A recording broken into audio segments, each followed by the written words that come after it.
Tyler Shoemaker joins us, and we love when Tyler comes in with his best bets. And I especially love because I saw the text for what these picks include, and it's something that I'm on and Ari's not.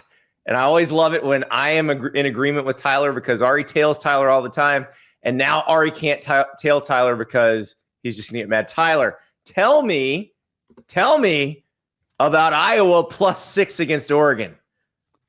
Yeah, this is one that's not going to make you feel warm and fuzzy inside, betting against Oregon and what we've seen them, be able to do over the last couple of years and betting on Iowa and what we know they can do. And that's probably why Ari is staying away from it because it, like he said before the show, that's a lot of anxiety to go through to watch that game and be emotionally invested and financially invested in Iowa. But my number makes it Oregon -4 in this game. So getting +6 is good value at that number. I'm not going to lay off of it. In fact, I'm probably going to like it. And I like that my favorite thing in the world is the misery that comes along with doing that. Andy, don't talk crap about picks that you're on and I'm not on Wednesday when we have a mulligan in the holster. Okay? Just nothing. This is Thursday, Ari. You're going to have to give your mulligan right after this segment. So no, I'm just telling you, we haven't done it yet. So nothing is set in stone. Tyler, what are you seeing in the numbers? Is it possible, as Andy floated before the show, that Oregon just isn't very good this year and we're still kind of riding on preseason expectations? Yeah. So when you look at what this number would have been in the preseason in my numbers, I would have had Oregon -13. But then if we just look at how these teams are trending over the last 3 games, I would actually make Iowa a 3-point favorite here. So these teams are kind of trending opposite directions from what we thought they were in the preseason. So I think that makes a lot of sense. Well, I'm just checking the weather again. Ari doesn't believe in checking the weather, but I believe in checking the weather. I don't know if I believe in checking the weather on Monday for a Saturday situation. Like if it's Thursday and it's telling you something, that's one thing. Ralph Russo, chance of rain has gone up to 50% from 24 the last time we looked. Okay, I might have to switch. I might have to use my mulligan here. But yeah, so I guess it just thinks that like Iowa is good this year, and we have to start thinking about this as maybe a playoff team. That's what you're saying right now on the show, Tyler. Just so you know. Yeah, I mean, I think the thing with Iowa that's been kind of the most surprising, impressive, whatever adjective you want to use there, is that they've been functional offensively and been able to score some points. I know early in the season, everyone was kind of like, Gronowski, like not what we thought he was going to be, but they've pieced it together and they're actually putting up some points. And they're a pretty good football team. So I don't think we can hold Iowa offenses in particular of the past against this team because they have been able to put points on the scoreboard. What was your projected spread for this game? Like what's the number you came up with and how much of a discrepancy is there between that and the real line? Yeah, I've got Oregon -4. So we're getting a couple points of value here. That's not a lot of value for you, is it? Like what else? Well, it is because when you like the smaller the spread, the less like ordinal difference you need. So like, yes, it's only 2 points of difference, but 2 points on a 6-point spread is not the same as 2 points on a 17-point spread, if that makes sense. Okay. There's another one of your picks that made my eyes pop out of my skull, Tyler, because if this is happening, it's the game we're all turning our TVs to. And well, unless you have YouTube TV, Mississippi State +7.5 against Georgia. If Mississippi State is close again, like they were against Tennessee, like they were against Texas, could we see another down to the wire game in Stark Vegas? We've seen a couple already this year. Yeah, I think so. I think there's a couple of things kind of at play here. One, so I'll start with my number. I make it Georgia -5.5. And even over the last 3 games, in conference play, I only make it Georgia -6.5. In the preseason, that number would have been Georgia -25. So again, we're talking about 2 teams that are, Georgia's probably not quite as good as we thought, even though they're still pretty good. And Mississippi State is definitely a lot better than at least I thought they would be in the preseason.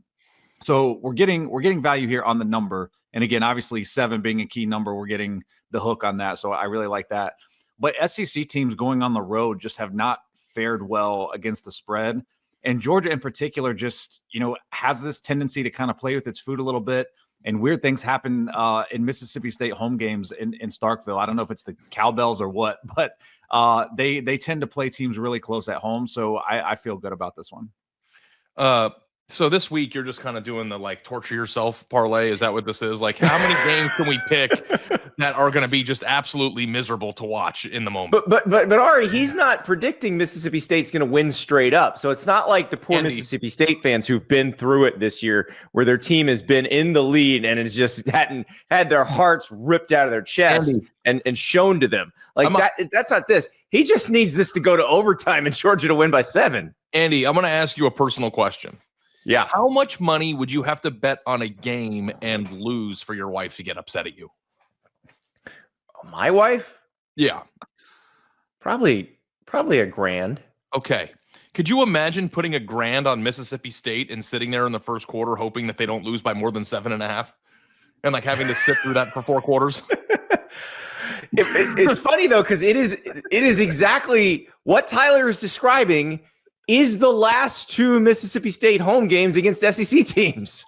Yeah, I know. Now imagine that as a viewing experience for you. Hey, you still have Gunnar Stockton just sliding down at the 1-yard line on your side again. That could always happen too. Like they could be going in for an 11-point win and they only win by 4. That could happen. He's a smart player. Gunnar Stockton does the right situational thing. Like good situational football player. Yeah. Tyler, you were on Georgia last week, right? Or no, you were on Florida last week, right? No, I was on Georgia -7, and that. You got but flipped. I mean, too. but that was one of those where Florida was covering the whole game, so I can't be too mad about it. But it would have been a nice backdoor there had he punched that in. Next up, I'm just giddy because I looked at the weather report in Iowa City. This is. It's all coming together right now. Again, as an Ohio State fan, I know what Kinnick does to good teams. As a matter of fact, I saw in my Facebook memories yesterday from 2017, I had made a post that says Iowa City, where number 1 teams go to die. And that's Oregon's not number 1, but I think the principle stands that good teams go in there and it's just you never know what's going to happen. It's crazy there. And again, with the weather, that's a whole other thing. So I feel good about Iowa this week. Yeah, I think the most interesting thing about that game, guys, is that my perception is that Oregon is every bit of a national title contender as some of the teams in the SEC, like Ole Miss and stuff, that are ranked ahead of them. I even would probably put Oregon on the same plane as Georgia. I don't know if that's an offensive statement to make on November 5th as we're recording this. And it's just you should be able to beat Iowa on the road by a touchdown like that. And I think that's probably going to be conventional wisdom or the way that the public bets. Everyone's going to look at the Mississippi State Georgia game and be like, oh my God, all Georgia has to do is win by 8.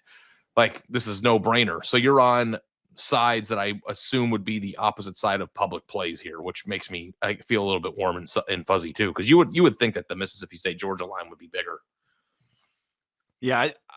I mean, that's not something that I necessarily factor in, but you are right that when I look at these, it's okay, I feel like people are going to see Oregon only laying, less than a touchdown against Iowa and be like, I mean, that's automatic. I mean, how many parlays is Oregon money line going to be in this week and Georgia money line? So I again, that wouldn't drive me to be on a bet, but it doesn't hurt.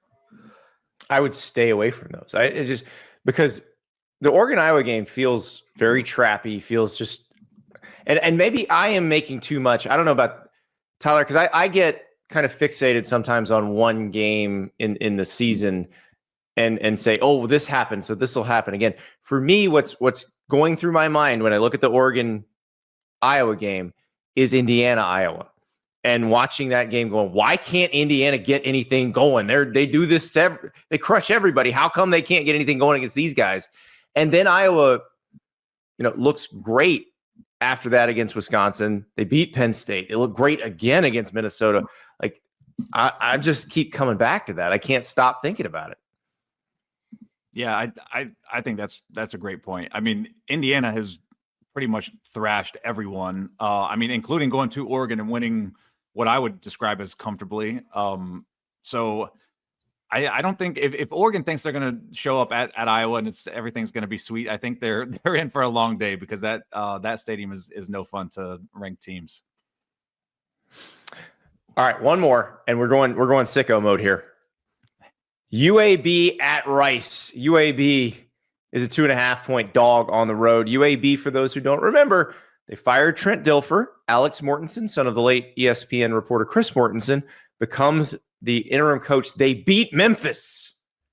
And then they go up to UConn and lose. There's no shame in that. UConn's a good team. Tyler, you are on UAB plus 2.5 at Rice.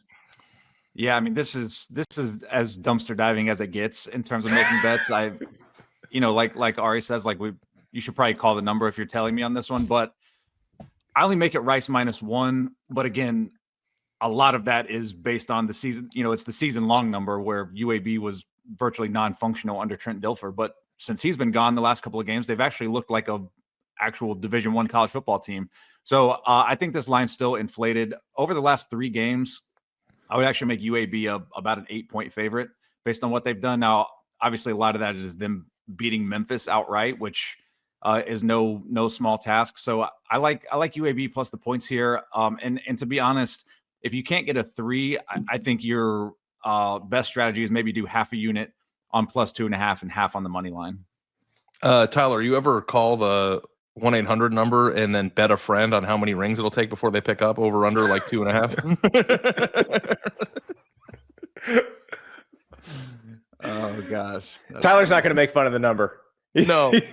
He works for Visa and he's got to read that number every once in a while. We do too. Yeah.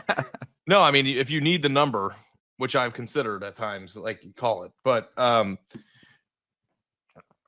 yeah, dude, I'm excited for this week. This is like I'm going to do the parlay of money line, all 3 of these picks, and I'm going to call it the money line or the parlay of misery.